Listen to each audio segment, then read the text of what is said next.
So this is a really simple rubber band gun with a trigger that I'm going to show you how to make.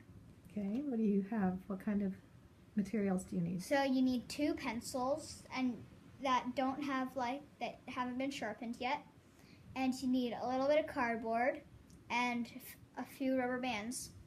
3 rubber bands, or if you want more ammo, you can do more. But you just need 2 right here to make it like this.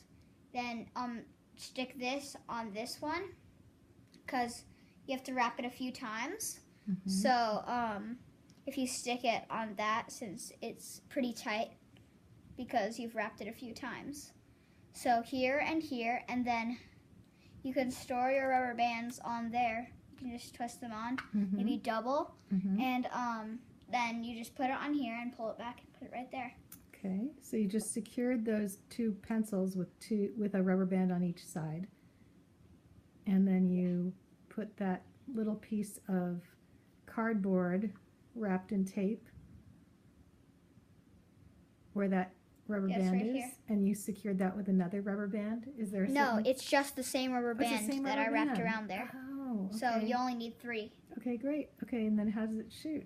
And you get 2 fingers like this, Mm-hmm. and 1 finger on here so it doesn't slip. You pull it back and put it on here. Mm. Then you have to pull it down pretty far. Mine you have to pull down pretty far. I'll show you Okay, it against okay, that. let me, wait. Let me get the, all right, I'm ready. Yay, that's Pretty cool. Nice.